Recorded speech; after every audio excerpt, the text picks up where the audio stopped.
It's my pleasure to introduce our keynote speaker today, FDIC Director Jonathan McKernan. Director McKernan was sworn in as a member of the Board of Directors of the FDIC on January 5th, 2023. As a board member, he is responsible for overseeing the operation of the FDIC, including its regulation of non-member state banks and its administration of the Federal Deposit Insurance Program. His tenure at the FDIC has already been eventful, marked by the most significant bank failures since the 2008 financial crisis and the invoking of the systemic risk exception for the first time since 2008. And most recently, and relevant for today's conversation, the release of the banking regulators' proposals for the Basel Endgame capital regulations and new long-term debt requirement. Director McKernan has issued well-researched and clearly articulated written statements on each of these proposals that have established him as an independent and very thoughtful voice at the FDIC. We look forward to hearing further from Director McKernan on his perspective on the Basel Endgame.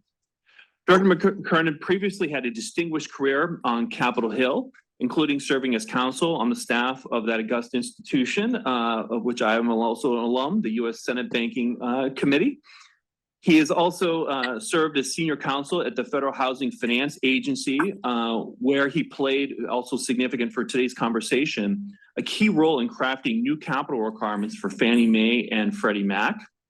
And he also helped guide FHFA during the 2020 COVID economic shock. Prior to his government service, he practiced law in Washington, focusing on banking and consumer financial protection regulation. Director McKernan earned his undergraduate degree and master's degree in economics from the University of Tennessee and his law degree with high honors from Duke University. We're really thrilled to have Director McKernan with us today.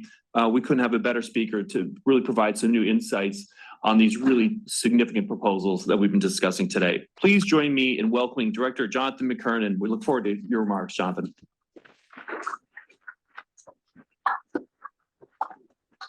Well, Andrew, thank you for that very kind introduction. Thank you all for the opportunity to speak with you today. I think it's fair to say it's been an eventful 6 or 7 months at the FDIC. 2 months after I arrived, we made the decision, for better or worse, to invoke the FDIC's emergency powers to facilitate the resolution of SVB and Signature, under the so-called systemic risk exception. And in my view, that decision was an admission that 15 years of quite costly reform efforts had still not left us with a resolution framework effective for resolving failed banks. Now, I don't think the solution is to pile on with more prescriptive regulation or otherwise try to push responsible risk-taking out of the banking system. Instead, in my view, I think what we need to do is accept, and I mean truly accept, that bank failures, including large bank failures, are an inevitable result of a dynamic and innovative economy. And we should plan for those bank failures by focusing on strong capital requirements, and an effective resolution framework is our best hope for ending this practice habit we've seemed to have developed for privatizing gains while socializing losses. That's why I was able to support our proposal to require certain large banking organizations to have outstanding a minimum amount of long-term debt. That's why I've kept an open mind on proposals to enhance our capital framework. But all that said, I obviously was not able to get to yes on our July proposal to implement the Basel Endgame standards. And so I'd like to take this opportunity to flesh out some of the points I made in my dissent on that Endgame proposal. First, I'll explore further a point I've advanced that we have not provided an adequate rationale for some of our key design decisions in that proposal. Second, I'll address some counter arguments I've heard to my concern that the proposal will push intermediation out of the banking system. And finally, I'll close with an open question on our long-term debt proposal. Now, I'm mindful, of course, that we have an open comment period on each, so I'll limit myself to clarifying my statements. But my hope is that a key takeaway of today's discussion is that important aspects of the Endgame proposal are underdeveloped, they are highly contested, and they are exceedingly consequential. Hopefully that helps make the case for commenters to take very seriously their opportunity to comment on this proposal. I know many are already doing that, But it really, this proposal, this effort is a very important one. It's important that we have a vigorous and contested debate on this issue. So as to this first issue, we, the regulators, need to make a case for our rules. That's especially true if we're going to do something that will have a real impact on our economy. And I'm not sure we did that for some key aspects of our Endgame proposal. I don't think we're trying intentionally to hide the ball. Instead, what's unique here is that we're trying to implement standards developed by a third party, the Basel Committee. And the committee has left us really with little to no explanation for some of its decisions. So that then leaves us guessing, unable to defend or sometimes even understand important aspects of the proposal, the standards we're trying to implement. In short, and I would put some emphasis on this, the proposal amounts to a big leap of faith in the Basel Committee. Now, I'll get to some examples of this in a moment. Before that, perhaps it's worth exploring whether this should actually matter, whether it's just an academic issue. So some questions. First, do commenters have a meaningful opportunity to comment on those aspects of our Endgame proposal that do not feature much in the way of explanation? Second, what, if anything, do these gaps in the Endgame standards suggest about the Basel process itself? Did the committee perhaps leave some important work undone? And if so, how and why? Third, what, if anything, should the U.S. regulators do to fill in these gaps? Should we try to prompt the Basel Committee to go back and show its work? Or maybe perhaps to the point, if we, the regulators, cannot discern a convincing rationale, should we maybe consider deviating from the Basel standards to develop our own approach that we can actually implement and actually defend? So maybe to make all this more concrete, I'll offer a few examples of where the committee's Endgame standards might be rather underdeveloped. And here again, I'm focusing on what Basel put out, not our proposal. I already raised in my Endgame dissent some questions about the committee's approach to operational risk capital that was discussed the first panel as well. But maybe just quickly recap. The committee actually acknowledged in its consultative document that developed the drafts that kind of lead up to the final standards. But the committee actually acknowledged in its consultative documents that its initial approach would result in the overcapitalization of banks with high fee revenue. The committee even proposed a fix for this issue in the consultatives, but it then dropped that fix from the final standards without explanation. That leaves us trying to defend an approach for operational risk capital that its own Basel authors have said does not work for high fee revenue banks. Similarly, the specification of the formula and the sizing of the coefficients in that operational risk framework have a significant impact on the eventual capital requirements. The committee made considerable changes to the formula in the final standard. Again, no explanation. That leaves us unable to defend an important formula. Another example is the profit loss attribution test, or what is called the PLA test. And apologies for getting into the weeds here, but with this audience, I'm going to take that opportunity to kind of get into those details. So a bank using internal models to determine its market risk capital requirement would use the PLA test metrics to measure the extent to which its risk management models align with its front office models. Depending on those test metrics, each trading desk would fall into a green, amber, or red zone. A desk in the amber zone would have metrics that suggest some moderate divergence between the models. That would then trigger an additional capital requirement for the desk called the PLA add-on. Desk in the red zone, though, would be disqualified from using its internal models. And so these quantitative thresholds under this traffic light approach really do matter in determining the market risk capital requirement. Given it's important, you might assume there's ample theory and data to suggest or back up the committee's calibration of those thresholds. But as you probably already guessed, there's precious little in the public domain as to how the committee came up with these thresholds. I've heard some suggestions that the Basel working groups calibrated these thresholds using simulated data, and the committee knew it had more work to do here. Maybe there's something to that, but we, the regulators, are left guessing, including even the U.S. regulators. It's interesting, in the 2018 consultative document, the committee said, quote, "On finalization of the traffic light approach into the market risk standards, the committee will continue to monitor the effectiveness of the finalized calibration of the thresholds to ensure their appropriateness." Perhaps this sense that the thresholds are something of a work in progress is why the UK regulator has proposed a delayed implementation of the PLA test for a year. Now, this list of examples could go on. With respect to the securitization framework, in my view, it would be helpful to have more insight into the theory and evidence supporting the extent to which the framework departs from capital neutrality and past the quantitative impact study assessing the p-value of 1 that Basel did. It's unclear to me whether commentators have enough data to assess the sizing and risk weight of the sizing of the risk weights and correlation factors for the sensitivities-based method for market risk capital.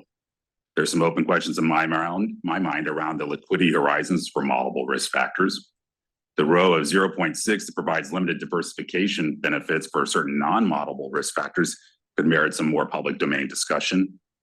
More generally, this whole approach to diversification benefit on the market risk framework could merit more theoretical and evidentiary support. So that's a lot of examples. Some might respond that the lack of transparency is nothing new, that the regulators have sort of had to more or less kind of pick numbers out of the air when setting risk-based capital requirements. I might agree that sometimes past practice does look like that. I'm skeptical that was good practice to begin with, even if it was understandable given some of the data limitations at the time. But I would submit things have changed in ways that make it more important that we now need to really try to explain our calibration decisions. Increases in regulatory capital requirements since the financial crisis, in particular the adoption of the stress capital buffer, the GSIB surcharge, and the ESLR, might have increased the frequency and extent to which the regulatory capital for any particular exposure exceeds a bank's view as to the economic capital required for that exposure. For these exposures, that could tend to make regulatory capital more important for the bank's bottom line. Even more importantly, that means regulatory capital could drive standardization in banks' business models and their balance sheets, and perhaps even give regulators considerable influence over the pricing and allocation of investable funds. So this practice of giving reasons for our calibration decisions becomes all the more pressing in a world in which our regulatory capital requirements matter more for at least two reasons. First, we are more likely to get capital requirements right, or maybe more aptly, get them less wrong, if we are more transparent as to how we calibrated those requirements. Well-developed rationales check the understandable inclination to work backwards from some gut sense of the right amount of capital, a gut sense that might be motivated less by evidence or recency bias or other extraneous concerns. Well-developed rationales also give researchers and stakeholders an opportunity to show what we got wrong. Second, transparency as to our calibration methodology can help foster legitimacy and consensus. Given the importance of capital requirements to banks and society at large, there's likely to be more scrutiny and perhaps even controversy engendered by changes in these requirements. Well-developed rationales add legitimacy by spelling any notion that changes are arbitrary. Well-developed rationales can help us to build consensus by focusing attention on where we actually disagree, help also focus research efforts on how to bridge those disagreements. So maybe summing up this first point, I hope commenters will take a close look at any less well-developed aspects of the Endgame proposal and help us think through what we should do next to ensure we get this right. All right, second, I thought I might spend a few minutes trying to clarify a point I made in my statement regarding the financial stability implications of the Endgame proposal. Some have argued the Endgame proposal could, if finalized, push intermediation out of the banking system to non-banks. To the extent those non-banks are subject to less stringent regulation, that could tend to increase risk to financial stability. But you've probably heard others counter-argue that we shouldn't let this concern put us on a race to the bottom, and instead we should revisit the regulation of non-banks. Maybe perhaps folks are talking past each other here, so I don't think anyone's actually arguing for a race to the bottom. So to try to clarify the point, the premise is we should aim to foster a level playing field across market participants, taking into account differences in risk profile associated with different funding and business models. The question then is whether our Endgame proposal is consistent with that objective. And on that point, I'm left struggling to see how we can work to harmonize requirements across banks and non-banks when we, the bank regulators, is sometimes not offered a calibration rationale for our bank capital requirements. And indeed, some aspects of the Endgame proposal arguably might even be contrary to that available evidence. In other words, how are other regulators supposed to regard our work product here? I think the proposal's approach to mortgage helps make this point more concrete. First, a bit of history. We tend to forget that Fannie and Freddie have not always dominated the mortgage market. The GSEs actually did not begin to grow rapidly until we began increasing bank capital requirements in the early 1980s. Because the GSE's capital requirements remained unchanged, the GSEs had a competitive advantage relative to banks in holding mortgage-related risk. And so the natural incentive was for banks to take a mortgage that had a 50% risk weight, pay a guarantee fee to a GSE, and give back a GSE guaranteed mortgage-backed security that had a 20% risk weight. This natural capital arbitrage drove rapid growth in the GSEs. The GSE's market share increased from 10% early 1980s to 25% by the end of that decade, then to 44% by the end of 2003, culminating in the bailouts of the GSEs in 2008. Today, following the increase in bank capital requirements after the financial crisis, the GSEs now account for more than half the market. In September 2020, FSOC actually took a look at this dynamic. FSOC then issued a statement that argued that credit risk capital requirements at the GSEs that are less than that of banks would concentrate risk at the GSEs. According to FSOC, alignment of credit risk capital requirements across the GSEs and banks would mitigate the associated risk to financial stability. And to that end, FSOC, quote, encouraged FHFA and other regulatory agencies to coordinate and take other appropriate action to avoid market distortions that could increase risk to financial stability by generally taking consistent approaches to the capital requirements, end quote. Now, the Endgame proposal was a great opportunity to take up this recommendation. It's been fairly easy to implement, even on the recommendation. The US regulators played a central role in developing the Basel Committee's more risk-sensitive and empirically informed risk weights. So the committee's approach was quite similar or quite familiar to us. And, it's actually, given our involvement, maybe we had some more reason to have actual confidence in where Basel ended up here. Where the committee ended up also lines up fairly well with the credit risk capital requirements that FHFA adopted for the GSEs in 2020. So there's some kind of natural harmony there. So the stars were aligned for us to actually implement FSOC's recommendations by adopting the endgame risk weights for mortgage. But instead, we didn't even acknowledge FSOC's review.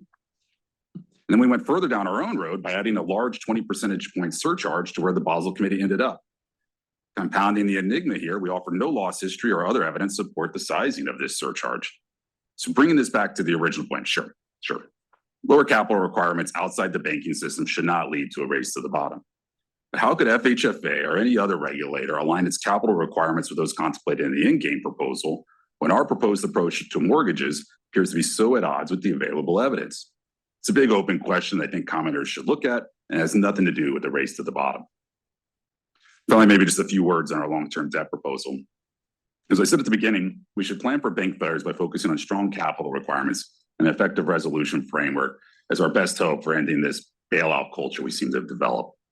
In the hopes of moving closer to that goal, I had generally supported the proposal to require certain large banking organizations to have, like their GSIB counterparts, outstanding a minimum amount of eligible long-term debt with an aim to enhancing the resolvability of those banking organizations. All that said, as I mentioned at the time of our vote, I do have some open questions about whether the proposal could have some unintended consequences. One unique feature of our proposal is that regional banks and certain foreign banking organizations would be required to issue long-term debt out of the top tier US parent company and also out of the bank subsidiary.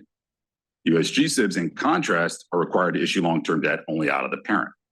Now, the US GSIBs do pre-position some resources at the bank subsidiary through the internal issuance of debt by the bank subsidiary, but that is done on a bespoke basis developed through dialogue with its regulators. The difference in approach here means that regional banks would have less flexibility than the US GSIBs to pre-position resources throughout the banking organization. In other words, this is what we propose is actually more prescriptive than what's applicable to the US GSIBs. That in turn could suggest that regional banks could have less flexibility and perhaps more difficulties in developing resolution plans that preserve the franchise value of their non-bank businesses. Maybe this isn't an issue today, as most of the domestic covered banking organizations generally have a bank-centric business model. But I will be eager to see how commenters assess this risk that proposal could lock in regional banks' current business models or even incentivize regional banks to pull more of their activities into the bank subsidiaries. That would be particularly a problem to the extent it has the unintended consequence of shielding the US GSIBs from competition with our regional banks. So to close, thank you for this opportunity to elaborate on some of the points I've made in my statement. These are exceedingly consequential rulemakings. As I've said, we're more likely to get these proposals right, or at least to get them less wrong, if we hold ourselves accountable for giving reasons for where we ended up. To the extent we've not done that, I hope commenters will let us know and also share views on how we should try to fix that gap, even if it means developing our own US implementation that deviates from the Basel standards in some respects. Thank you, and I'll look forward to any questions.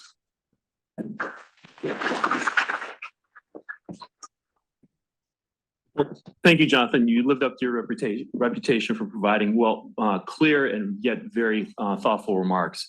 Let me just start with the kind of first question to get things going here. Is you've talked a little bit about the dual stack approach and how that could add additional complexity and skew particular behavior on how banks operate. Can you provide a little bit more, elaborate a little bit more about your concerns about the dual stack approach? Sure. Yeah, so this is this dual stack requirement was one thing I focused on in my dissent. So, just to refresh, I know we've assumed a lot of knowledge given the nature of the audience here, but briefly, so our Endgame proposal, another departure from the Basel framework, we have a two-stack requirement. So one stack called the generally applicable stack. It's basically the current standardized approach, except we're going to revise it to include the new market risk framework. The other stack, the expanded risk-based approach, IRBA. I hope we're not all talking about IRBA for the next few generations. But the next stack, the IRBA stack, is the more Basel, for the banking book side, but also with the market risk side. Now, in my mind, this dual stack requirement, as I think the proposal calls it, really misses out on an opportunity to streamline, to simplify an already overly complicated capital framework. I also think it has some inconsistencies. It'll be a real problem, especially for some of the regional banks. Now, first, we're getting to some of those just to maybe address a question. Some folks have suggested, well, maybe this dual stack requirement is required by Collins Amendment. I certainly don't represent the lawyers of any of the agencies, but of course I asked this question, and I've gotten comfortable that we don't need dual stack requirement to satisfy the Collins Amendment. Now, some of you might recall the Collins Amendment has kind of two floors associated with it. On the one hand, large bank capital requirements can't be less than the generally applicable capital requirements used for the enforcement scheme.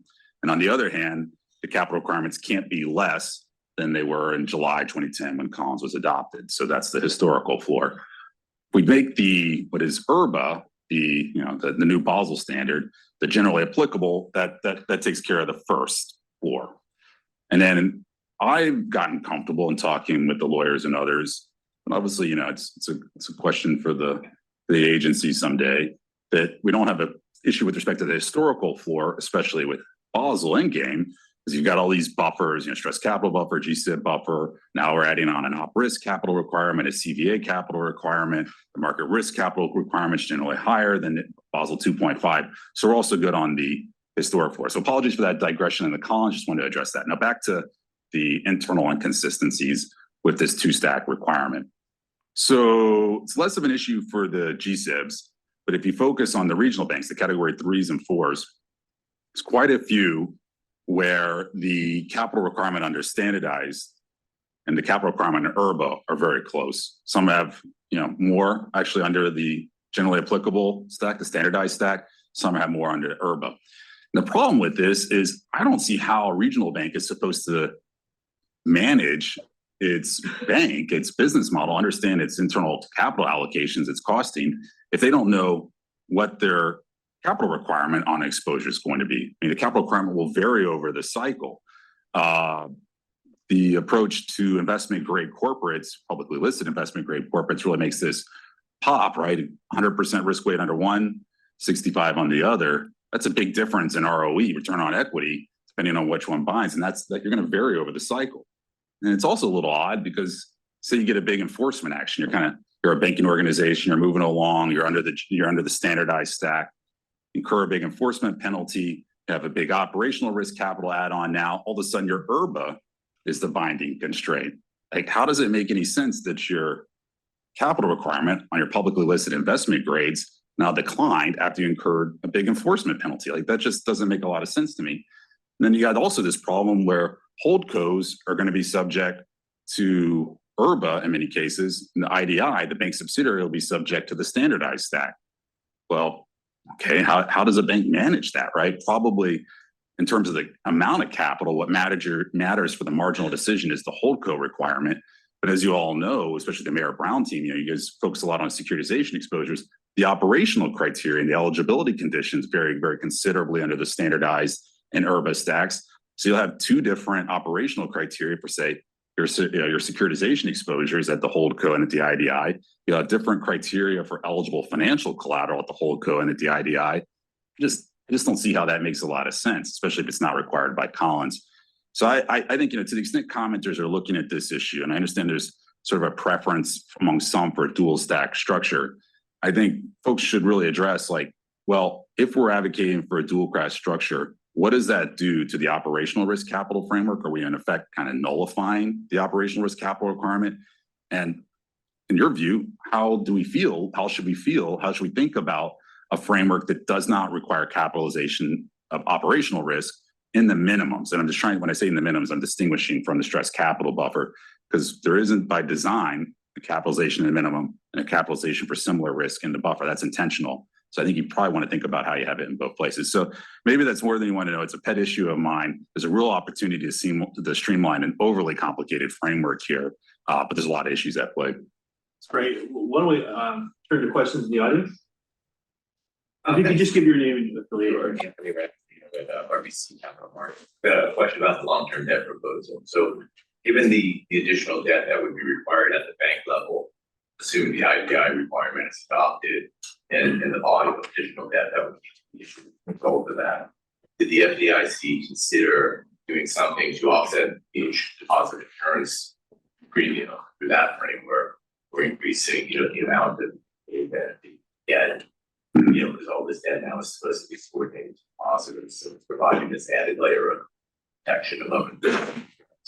Yeah, it's a good question, and you've caught me. I actually don't know the answer. I know under our risk-based pricing scheme, we have a credit for, your debt at the IDI. I don't know the extent to which we're considering addressing that, but I think it's an important question, right? Does the IDI issue debt and enhance the position of the uninsured depositors, right? One thing I was happy to see change between the RFI that we did on this and the proposal was, if you look at the RFI, it's really quite explicit that one of the intended purposes was actually to protect uninsured depositors from loss. I thought that was a big mistake to be so explicit about that. Even if that's the effect, that shouldn't be the purpose. So I'm quite concerned that we're, developing this two-tier banking structure where you have one set of banks, the largest banks, uninsured depositors regard themselves not at risk. Another tier of banks, the community banks and others, where uninsured depositors clearly at risk. And are we now moving kind of that moat of regulatory protection out, if that's the stated rationale? Fortunately, the proposal focused on enhancing the resiliency of banking organizations, and in particular, enhancing on the resolvability of banking organizations. It's my view that to the extent we made this system as a whole more resilient, that may actually increase the likelihood that should you have a regional bank that fails, blows through its capital and its long-term debt, that we can actually impose losses on those uninsured depositors without risk, undue risk to financial stability. So I think the way we actually ended up in the proposal was helpful, right? Avoiding that explicit rationale. Again, I was able to generally support the proposal. The only point I was going to make by way of follow-up is, you're right, there is that benefit that's there now. But my question, it has a cap on it. Yep. So most banks, if they were to issue the amount of long-term debt that's required by the proposal, would blow well through that cap, and an additional benefit for a lot of that. It's interesting. Yeah, something I'll have to take a look at. I hope we'll have comments on that as well. Director, Tom Michaud with Keith Brewett and Woods. I thought the FDIC put out a very thoughtful report about deposit insurance and laid out a couple of different avenues for possible insurance reform. Do you get any sense that there's any momentum behind going down one of those paths or making any modifications to the insurance program? Yeah, it's obviously been a timely question, and while I'm never in the practice of trying to make predictions, I think we have to assume that, just again assume, as long as there's we stay on a path of quantitative tightening, that we're going to have a reduction in uninsured deposits out there. So again, assume some prospect we're going to be talking about deposit franchise for quite some time. And so I thought it was quite helpful that the FDIC put out some options for policymakers to think about, because first and foremost, this is a question for Congress. The FDIC generally doesn't have the authority to extend insurance to the uninsured without legislation. And I thought, just from my perspective, one of the more interesting proposals in the FDIC framework or paper was around transactional accounts. And Senator Haggerty, I'm former Tennessean, work for Senator Corker, stay in touch with Senator Haggerty's office. I think it's helpful that Senator Haggerty put out a bill to potentially increase the coverage on transaction accounts. Where that stands, I don't know. I think it depends a lot, obviously, on the macro environment and the extent we might see where the business cycle goes. But I do think that it's incumbent upon all of us to be put in thought of that ahead of time. Like, where is the right dollar number? You can't just pick numbers out of the air, right? How should we think about the trade-offs and unintended side effects associated with that? But I think it's, again, bottom line, very helpful. The FDIC put out a paper on it. I hope folks are continuing to think about this in the background. Does the FDIC have any authority to possibly sell additional insurance or make any modifications where maybe there's an ability for banks to buy additional insurance, or does that need Congress as well? I understand that requires Congress as well. And I do think there could be some unintended side effects, right? But that becomes the new expectation of the base case. What does that mean for community banks? But, another interesting proposal, I think that was in the FDIC paper. Yeah, no questions. That's participating there.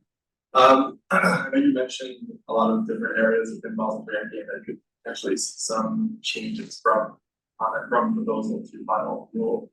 On the long-term debt proposal, are there specific areas of softness that you see that could potentially change from proposal to final rule? I know you mentioned debt requirements. What do you kind of see as potentially changing there, or other aspects of the health treatment? Yeah, if you don't mind, maybe I could kind of repurpose the question of, avoid speculation as to the soft spots, I think is maybe as you had put it, and just kind of where I find the most interesting comments. So obviously the whole proposal I'm looking forward to comments on, but I mentioned I do have some open questions around the unintended consequences about a dual point issuance, right? I think it merits some comment here on the calibration methodology, right? We adopted this capital refresh theory that we use for the GSIBs, and the idea roughly is to have enough long-term debt at the banking organization where you could fail the organization, exhaust the equity capital, convert the debt into equity, and still have, after you consider some balance sheet reduction, a banking organization that's in compliance with its regulatory capital minimums. I think it merits some thinking, in my view, whether that's the right methodology for all the organizations, in particular, whether the smaller banking, the category 4s or some subset of them really should be considered under a capital refresh theory. And it ultimately, I think, comes down in part to what kind of options do we want to preserve for that resolution? Is it important that we have a bridge bank option, right, as a resolution strategy? Are we comfortable with the P&A transaction, a purchase and assumption transaction, which historically how the FDIC has done things? Although even with the P&A transactions, it was interesting to me and to the financial folks out there, they'll be like, well, gosh, what do these guys not get? But seeing it in action, really the light bulb went off. I kind of understood it academically beforehand, but watching the bids come in for SVB, Signature, First Republic, it's really quite interesting. You can kind of see that first mark for the rate and other losses at the bank. But there's a second mark, a discount, right, over the value on those assets to internally capitalize the assets, right? Because the acquirer needs to be in compliance with its capital requirements on the back end. And so, I think it's interesting for us to think about the risk to the deposit insurance fund, the risk of potentially future systemic risk exceptions if banking organizations that are acquiring failed banks have to discount sort of twice, one for the loss, two for the internal capitalization. Matt, this is Mayor Brown. One of the items you flagged in your dissent was around the credit linked notes issue and the fact that really isn't mentioned in the proposal, which I think was a surprise to many of us because we've been talking about it for years. And so we appreciate that in the dissent. But then in the last week, some of the staff of the Federal Reserve came out with FAQs on the credit linked note issue. And I'm kind of sitting here surprised that, like, why isn't that in the proposal? Why is it only the Fed and not on an interagency basis? What can we expect to see it in the final rule? That kind of. That's a great question. And on my to-do list to kind of get briefed up on how, to the best we can, obviously the Fed issue, not the FDIC, how they're moving, and maybe why the FDIC has not been so explicit on this. On the credit link notes, coming from the FHFA GSE land, we have a lot of structuring over there. Called credit risk transfers. The FHFA, I shouldn't say we, no longer at FHFA, but FHFA calls them credit risk transfers. I think there's a really important question here around what do we think about structuring within the financial system. I say financial system, I don't mean just banks, like the whole financial system. And I think it's a problem if we have different approaches to structuring across market participants that are not justified somehow by differences in business model. You have FHFA much more open-minded on structuring. And my inference, rough inference, is a set of banking organizations that have considerably more ambivalence around any type of tranching, right? Whether it's synthetic or traditional. And so I think it's important that we be a little more explicit about what we're open to here. With the credit link notes, I do think there are some real issues here around the extent to which the risk transfer continues past an insolvency event. There's probably some opportunities to structure around that, right? To the extent you structure around that, do you create other issues around timing and whether it's potentially you can exhaust the collateral before the risk transfer is supposed to be exhausted. Maybe there are ways to solve for that, but it's important that we have, I think, a process to sort of harmonize across the agencies and get to a more consistent approach across market participants. A follow-up question as well on your FHFA background. That one of the items in the proposal that we've been hearing about is how it says there's no recognition of private mortgage insurance.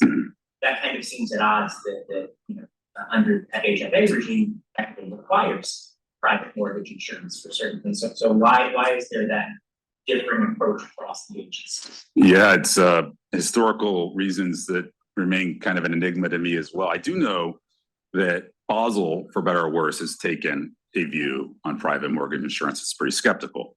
That said, at least a few implementing authorities, I think Singapore, Australia, and maybe missing one or two, have provided for some credit with respect to mortgage insurance.